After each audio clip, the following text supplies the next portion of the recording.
வணக்கம். முத்துக்குமார். நம்ம தமிழ் ஷாட் சேனலை சப்ஸ்கிரைப் பண்ணுற அனைவருக்கும் என்னுடைய மனமார்ந்த நன்றி. எல்லோரும் டிஸ்க்ளைமர் பார்த்துக்கோங்க. நம்ம சேனலில் கொடுக்குற அனைத்து தகவல்களும் ஒன்லி ஃபார் எஜுகேஷனல் பர்பஸ். இதில் எதுவுமே ரெக்கமெண்டேஷன்ஸோ டிப்ஸோ கிடையாது.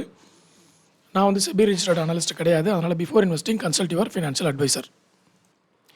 இப்போது இந்த வீடியோவில் வந்து ரொம்ப முக்கியமான 2 விஷயத்தை தான் நம்ம டிஸ்கஸ் பண்ண போகிறோம். இப்போ இந்த முடிஞ்சு போன அக்டோபர் மாதம் வந்து எந்த கம்பெனி ஆட்டோ சேல்ஸில் எவ்வளோ பர்ஃபார்மன்ஸ் பண்ணியிருக்காங்க அப்படின்ற அந்த டேட்டா நம்ம பார்க்கணும். அதுக்கப்புறம் ரிசல்ட்டில் சில கம்பெனிகள் நமக்கு வந்து லாங் டேர்முக்கு செட் ஆகுமா? ஏன்னா அந்த மல்டி பேக்கர் ஐடென்டிஃபை பண்ணும்பொழுது ஒரு கம்பெனியோடைய ஃபண்டமெண்டல் டேட்டா வந்து ரொம்ப முக்கியங்க. ஓகே, மல்டி பேக்கர் ஸ்டாக்ஸை வந்து ஐடென்டிஃபை பண்ணும்பொழுது ஃபண்டமெண்டல் டேட்டாவும் ரொம்ப முக்கியம், டெக்னிக்கல் டேட்டாவும் முக்கியம். அதில் ஃபஸ்ட்டு இம்பார்ட்டன்ஸை வந்து ஃபண்டமெண்டலுக்கு தான் கொடுப்பாங்க. அது நல்லா இருந்தால் தான் அதுக்கப்புறம் தான் டெக்னிக்கலுக்கு நம்ம போகணும். ஓகேவா? ஒரு கம்பெனி நல்ல கம்பெனியாக இல்லையா அப்படின்றத கண்டுபிடிக்கிறதுக்கு ஃபண்டமெண்டல் டேட்டாவும், ஒரு கம்பெனியை எப்போ வாங்கலாம் அப்படின்றதுக்கான ஒரு என்ட்ரி பாயிண்ட்டாக தான் டெக்னிக்கல் அனாலிசிஸை பண்ணுவாங்க. ஸோ ஃபண்டமெண்டல் அனாலிசிஸ்க்கும் டெக்னிக்கல் அனாலிசிஸ்க்கும் இதுதான் வித்தியாசம். ஒரு கம்பெனி நல்ல கம்பெனியான்னு கண்டுபிடிக்கிறதுக்கு ஃபண்டமெண்டல் அனாலிசிஸ், ஒரு கம்பெனியில் எப்போ என்ட்ரு ஆகலாம் அப்படின்றதுக்கு டெக்னிக்கல் அனாலிசிஸ். ஓகேவா? இதை வந்து பிகினர்ஸ் எல்லோரும் நல்லா புரிஞ்சுக்கணும். இப்போது இந்த ஆட்டோவுடைய டேட்டா முதல்ல பார்த்துருவோம். நம்ம டெலிகிராமில் வந்து நான் போஸ்ட் பண்ணுறேன். நம்ம டெலிகிராமில் ஜாயின் பண்ணாதவங்க டிஸ்கிரிப்ஷனில் கமெண்ட்லேயும் லிங்க் கொடுத்துருக்கேன். அதை பயன்படுத்தி டெலிகிராம் சேனலில் ஜாயின் பண்ணிக்கோங்க. அது ஃப்ரீ சேனல் தான். நம்ம எங்கேயும் பெய்டு டெலிகிராமோ பெய்டு வாட்ஸ்அப்போ நம்மக்கிட்ட கிடையாது. நம்ம ரன் பண்ணலை. ஓகேவா? டிப்ஸ் எல்லாம் எங்கேயும் கொடுக்கறது கிடையாது. நம்ம ஃபோட்டோவையோ பேரையோ எங்கேயோ யூஸ் பண்ணாங்கன்னா ரிப்போர்ட் பண்ணிவிடுங்க. சரி, இப்போது அதே மாதிரி டிமேட் அக்கௌண்ட் ஓப்பன் பண்ணாதவங்களுக்கும் டிஸ்கிரிப்ஷன்லேயும் கமெண்ட்லேயும் லிங்க் கொடுத்துருக்கேன். விருப்பம் இருக்கிறவங்க அக்கௌண்ட் ஓப்பன் பண்ணி சப்போர்ட் பண்ணலாம். இப்போ இந்த அக்டோபர் சேல்ஸ் டேட்டாவில் டாடா மோட்டார்ஸ் பாருங்கள், இயர் ஆன் இயரில் 27% இன்க்ரீஸ் ஆகிருக்கு. மந்த் ஆன் மந்தில் 1% இன்க்ரீஸ் ஆகிருக்கு. மாருதி சுசுக்கி இயர் ஆன் இயரில் 7% இன்க்ரீஸ் ஆகிருக்கு. மந்த் ஆன் மந்தில் 16% இன்க்ரீஸ் ஆகிருக்கு. பாருங்கள், டாடா மோட்டார்ஸ் இயர்லியில் க்ரோ காமிச்சிட்டாங்க. மாருதி சுசுக்கி மந்த் ஆன் மந்தில் க்ரோ காமிச்சிட்டாங்க. ரெண்டுத்துலேயுமே சேர்த்து ரொம்ப ஹைலைட்டடாக பயங்கரமாக காமிச்சது யார் தெரியுமா? மஹிந்திரா அண்ட் மஹிந்திரா தான். இயர் ஆன் இயர்லேயே 24%, மந்த் ஆன் மந்த்லேயே 20%. இருக்கிறதுலே ஹையஸ்ட் ரிசல்ட்டை வந்து பதிவு பண்ணது இந்த மஹிந்திரா அண்ட் மஹிந்திரா தான். டாப் லெவலில் போய்கிட்டே இருக்காங்க. எல்லா ஆட்டோ செக்டரையும் தூக்கி சாப்பிட்டு போயிட்டாங்க. ஆனால் பர்சன்டேஜ் வைஸ் வந்து மஹிந்திரா அண்ட் மஹிந்திரா அதிகமாக இருக்கலாம். நம்பர்ஸ் வைஸ் பார்த்தீங்கன்னா ஸ்டில் மாருதி சுசுகி தான் டாப் லெவலில் ஃபஸ்ட் பொசிஷனில் இருக்காங்க. ஓகேவா? மாருதி சுசுகி தான் இந்தியாவில் ஹையஸ்ட் சேல்ஸில் வந்து டாப் பொசிஷன்ஸில் இருக்காங்க. அவங்களுடைய சேல்ஸை கம்பேர் பண்ணும்பொழுது அவங்க 7% இயர் ஆன் இயரில் அதிகமாக இருக்குது. ஆனால் டோட்டல் குவான்டிட்டி அப்படின்னு பார்க்கும்பொழுது மாருதி சுசுகி எங்கேயோ இருக்காங்க, யாருமே பக்கத்தில் போக முடியாது, அந்த அளவில் இருக்காங்க. அதாவது மஹிந்திரா அண்ட் மஹிந்திரா பார்த்திங்கன்னா இந்த வருஷம் வந்து நமக்கு 1,03,750 வெஹிக்கிள்ஸ் வந்து செல் பண்ணதாக போட்டிருக்காங்க. அதே மாருதி சுசுகி 2,14,000, இதை விட டபுள் மடங்கு. ஓகேவா? ஸோ அதனால் அது பக்கத்துலேயே போக முடியல.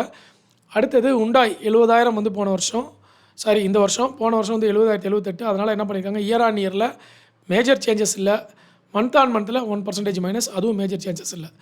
உண்டாயை பொறுத்தவரை அப்படியே தக்க வச்சுக்கிட்டு இருக்காங்க. மேபி புது மாடல் வந்துச்சுன்னா அவங்க வந்து அப்படியே க்ரோ ஆகிறதுக்கு வாய்ப்பு வந்து கிடைக்கலாம்.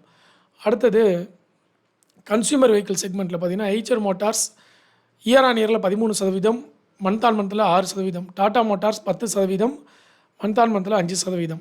அசோக் லைலாண்ட் இயர் ஆன் இயரில் 16%, மந்த் ஆன் மந்தில் 5% மைனஸ். டூ வீலர் செக்மெண்ட்டில் ஹீரோ மோட்டா மட்டும் வந்து பர்ஃபார்மன்ஸ் எல்லாத்துலேயுமே குறைஞ்சிருக்கு. ஓகே, ஐச்சர் மோட்டார்ஸ் வந்து அதாவது புல்லட் வருது இல்லை, என்ஃபீல்டுன்னு பார்க்கணும்ல, அது 13% இயர் ஆன் இயரில் இன்க்ரீஸ் ஆகிருக்கு. மந்த் ஆன் மந்தில் 1% இன்க்ரீஸ் ஆகிருக்கு. டிவிஎஸ் மோட்டார்ஸ் இயர் ஆன் இயரில் 11% இன்க்ரீஸ் பண்ணியிருக்காங்க. மந்த் ஆன் மந்தில் 0. ஹீரோ மோட்டோ கார்ப் வந்து ரெண்டுமே மைனஸ். பஜாஜ் ஆட்டோ மந்த் ஆன் மந்த்லேயும் 2%, இயர் ஆன் இயர்லேயும் 8%.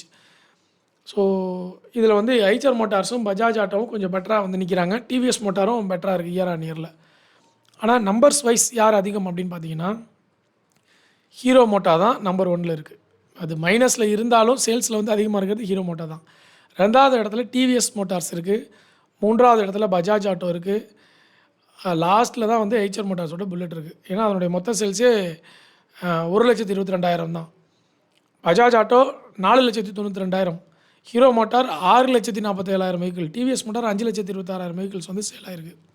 டிராக்டரை பொறுத்தளவில் Escorts Mahindra and Mahindra tractor, இதில் மஹிந்திரா அண்ட் மஹிந்திரா வேறு லெவலில் வந்து மார்க்கெட்டை பிடிச்சிட்டாங்க. 13% வந்து இயர் ஆன் இயர்லையும், மஹிந்திரா மந்த் ஆன் மந்தில் வந்து 11% இன்க்ரீஸ் பண்ணியிருக்காங்க. இதுதான் டேட்டா. சரிங்களா? இப்போ இது இல்லாமல் நமக்கு வந்து ஆட்டோ சேல்ஸ் இல்லாமல் முக்கியமான ரிசல்ட் டேட்டாவில் பார்த்தீங்கன்னா சுஸ்லான் வந்து இப்போ நீங்கள் பார்த்துருப்பீங்க, நான் வந்து நம்மளுடைய டெலிகிராமில் போஸ்ட்டில் போட்டிருப்பேன். நெட் ப்ராஃபிட் வந்து போன வருஷம் 200 கோடி, இந்த வருஷம் 1279 கோடி. 6 மடங்கு அதிகமான ஒரு ரிசல்ட்டை பதிவு செய்திருக்கிறார்கள் இயர் ஆன் இயரில். ஓகேவா? ரெவென்யூ வந்து 84% இன்க்ரீஸ் ஆகிருக்கு. போன வருஷம் 2103 கோடி, இந்த வருஷம் 3870 கோடி.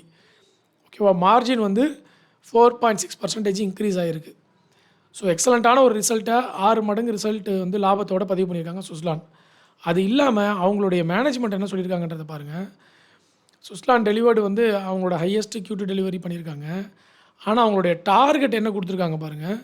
2047 400 ஜிகாவாட்ஸ் வந்து வைண்டு கெப்பாசிட்டி கொடுத்துருக்காங்க. சரி, 2047னா விட்டுருங்க, இன்னும் 22 வருஷம் இருக்குது. அது அவ்வளோ தூரம் நம்ம ட்ராவல் பண்ண முடியுமா, அவ்வளோ தூரம் நம்ம ஃபோக்கஸ் பண்ண முடியுமான்னு தெரில. ஆனால் 2032 இன்னொரு 5 வருஷத்தில் வந்து, இன்னொரு 7 வருஷத்தில் வந்து அவங்க என்ன கொடுத்துருக்காங்க அப்படின்னா 220 ஜிகாவாட்ஸ் வந்து நாங்கள் டச் பண்ணிடுவோன்னு கொடுத்துருக்காங்க. அந்த டேட்டா உங்களுக்கு காமிக்கிறேன். ஸோ இங்கே பாருங்கள், இந்த டேட்டா பாருங்கள். சுஸ்லான் எனர்ஜி வந்து company target of 122 gigawatts wind capacity by financial year 32. ஓகேவா? With wind dominant in hybrid RTC FDRE ப்ராஜெக்ட்ஸ்னு சொல்லி கொடுத்துருக்குறாங்க. அவங்க டார்கெட் வந்து 122 ஜிகாவாட்ஸ் கொடுத்துருக்காங்க இல்லையா வைண்ட் கெப்பாசிட்டி. இப்போது கரண்ட் கெப்பாசிட்டி வந்து அவங்களோடது எவ்வளோ இருக்குது? Suzlon energy highest ever 6.2 gigawatts வந்து ஆர்டர் புக் இப்போ வரைக்கும் அவங்ககிட்ட இருக்குது. ஓகே, 6.2 ஜிகாவாட்ஸ் ஆர்டர் புக் இருக்குது. அது இல்லாமல் அவங்களுடைய டார்கெட் வந்து 400 ஜிகாவாட்ஸில் இருக்குது. ஸோ அந்த ரேஷியோ நீங்கள் திங்க் பண்ணி பார்த்துக்கோங்க. அது மட்டும் இல்லை, இது 2047, 2032 அப்படின்னா அவங்க என்ன கொடுத்துருக்குறாங்க ஃபினான்ஷியலாக 122 ஜிகாவாட்ஸ் கொடுத்துருக்காங்க. ஸோ 6 ஜிகாவாட்ஸ் எங்கே இருக்குது? 122 ஜிகாவாட்ஸ் அப்படின்னா இங்கேருந்து 20 மடங்கு வந்து அவங்க அதிகமாக கேட்குறாங்க, காமிச்சிருக்காங்க வைண்ட் கெப்பாசிட்டியில். ஸோ இப்போது இதை வச்சு நீங்கள் ப்ரைஸை வந்து ப்ரெடிக்ட் பண்ணி பாருங்களேன். இப்போ இருக்கிற ப்ரைஸ் என்ன, மேபி இன்னொரு 7-5 வருஷத்தில் இது என்ன ப்ரைஸில் இருக்கலாம் அப்படின்றத வந்து நீங்கள் யோசிச்சு பார்க்கணும். லாங் டேர்முக்கு உங்கள் குழந்தைங்களுக்கு வாங்கி வைக்கிறதுக்கு ஒரு லாங் டேர்ம் ஸ்டாக் பார்க்குறீங்க, அப்போ ஃபண்டமெண்டல் டேட்டா எப்படி இருக்குன்றதை பார்க்கணும். இவங்க வந்து க்ரோத்தை காமிச்சிருக்காங்க. ஆல்ரெடி சுஸ்லான் வந்து 2008 ஒரு பீக்கில் இருந்த கம்பெனி, அதுக்கப்புறம் ஒன்றுமே இல்லாமல் போய் திருப்பியும் அவங்க லீடர்ஷிப்பை வந்து மெயின்டைன் பண்ணி மேலே கொண்டு வராங்கன்றது மிகப்பெரிய ஆச்சரியமான விஷயம். இந்த மாதிரி சிஜி பவர் வந்திருக்கு. அதே மாதிரி ட்ரை பண்ணுற இன்னொரு கம்பெனி பார்த்திங்கன்னா எஸ் பேங்க்கு, அதே மாதிரி ட்ரை பண்ணுற இன்னொரு கம்பெனி பார்த்திங்கன்னா Sammaan capital, Indiabulls housing finance. பீக்கில் போய்ட்டு திருப்பி அகல பாதாளத்தில் விழுந்துட்டு இப்போ கம்பெனி எல்லாம் மேனேஜ்மெண்ட்லாம் சேஞ்ச் பண்ணி திருப்பி சம்மான் கேபிட்டல் வந்து ஃபண்ட் ரைஸ் பண்ணி உள்ளே வராங்க. ஸோ இதெல்லாம் வந்து அந்த 2வது தடவை செகண்ட் டைம் வந்து ஒரு ஆப்பர்ச்சுனிட்டி எடுத்துக்கிட்டு மேலே எதிர்நீச்சல் போட்டு வரக்கூடிய நிறுவனங்களாக இந்த நிறுவனங்கள்லாம் இருக்குது. ஸோ இந்த சுஸ்லான் எனர்ஜி 6-fold ரிட்டர்ன்ஸ் அப்படின்றது வந்து நெட் ப்ராஃபிட் காமிச்சிருக்கிறதுங்கிறது வந்து ரொம்ப ஹைலைட்டடான விஷயம். அதை எல்லோரும் நோட் பண்ணணும், அந்த ஸ்டாக் எல்லோரும் அனாலிசிஸ் பண்ணணும். ஓகேவா? செக் பண்ணி பார்த்துக்கோங்க. இதே மாதிரியே 6-fold ரிசல்ட் கொடுத்த இன்னொரு நிறுவனம் எது தெரியுமா? ஆக்மே சோலார். இப்போ நீங்கள் பார்த்துட்ருக்கீங்க இல்லையா, இந்த கம்பெனி தான் ஆக்மே சோலார். இது பார்த்தீங்கன்னா ரிசல்ட்டு இயர் ஆன் இயரில் 6 மடங்கு வந்து ஏற்றம் கொடுத்துருக்குறாங்க. ஓகேவா? சேல்ஸும் வந்து 80% இன்க்ரீஸ் ஆகிருக்கு. எர்னிங் பர் ஷேரும் வந்து இன்க்ரீஸ் ஆகிருக்கு. Market capital 16,000. ஸோ இந்த 2 கம்பெனியுமே இன்றைக்கி ரிசல்ட் கொடுத்ததில் 6 மடங்கு ஏற்றம் கொடுத்த நிறுவனங்களாக இருக்குது நெட் ப்ராஃபிட்டில். ஸோ நம்ம வந்து இதெல்லாம் நோட் பண்ணி வச்சு கொஞ்சம் செக் பண்ணி பார்க்கணும். இதெல்லாம் எந்த இண்டஸ்ட்ரிக்குள்ளே வருது அப்படிங்கிறதையும் பார்க்கணும். ஓகே, அதுக்கப்புறம் இன்றைக்கி ரிசல்ட் கொடுத்த கம்பெனியில் மேக்ஸ் எஸ்டேட் 2 மடங்கு வந்து நெட் ப்ராஃபிட் இன்க்ரீஸ் ஆகிருக்கு.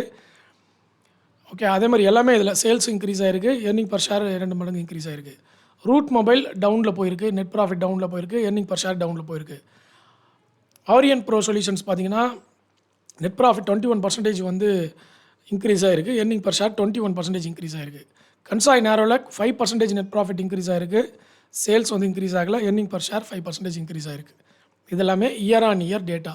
இப்போ கன்சாய் நேரோலக் பார்த்தீங்கன்னா மந்த் ஆன் மந்தில் ரெடியூஸ் ஆகிருக்கு. ஓகே, ஸோ நீங்கள் மந்த் ஆன் மந்த் டேட்டாவே வந்து கொஞ்சம் செக் பண்ணிக்கணும். அந்த டெம்பரவரியாக என்ட்ரு ஆகிறவங்களாம் மந்த் ஆன் மந்தில் செக் பண்ணிக்கணும். சரிங்களா? ஸோ 6 மடங்குக்கு மேலே ரிசல்ட் கொடுத்த 2 நிறுவனங்களை நம்ம இப்போ பார்த்துருக்குறோம். அது இல்லாமல் ஆட்டோ சேல்ஸ் டேட்டாவில் என்னென்ன கம்பெனிகள் எவ்வளோ சேல்ஸ் காமிச்சிருக்காங்க அப்படின்ற அந்த டேட்டா பார்த்துருக்கோம். இன்னும் வந்து நம்ம ரிசல்ட் இன்றைக்கி நிறைய டேட்டா ரிசல்ட் வர வேண்டியது இருக்குது. ஆர்டர் எடுத்த கம்பெனிகள் இருக்குது, அப்டேட்ஸ் இருக்குது, நியூஸ் இருக்குது, எல்லாமே இருக்குது. அடுத்தடுத்த வீடியோவில் ஒன்றா பார்த்துட்டே வருவோம். அடுத்த வீடியோவை நான் ஒரு மார்க்கெட் முடியறதுக்குள்ளே அடுத்த வீடியோவை நான் அப்லோட் பண்ணிடுறேன். மற்ற அப்டேட்ஸ் எல்லாமே, ஏன்னா முக்கியமான அப்டேட்ஸ் நிறைய வந்திருக்கு. அதெல்லாமே நம்ம எடுத்துக்க வேண்டியதாக இருக்குது, அனலைசிஸ் பண்ண வேண்டியதாக இருக்குது. அடுத்த வீடியோவில் பார்த்துருவோம். ஓகேவா? ஸோ இந்த வீடியோவில் பயனுள்ள தகவல் இருந்தால் கண்டிப்பாக லைக், கமெண்ட், சப்ஸ்கிரைப்.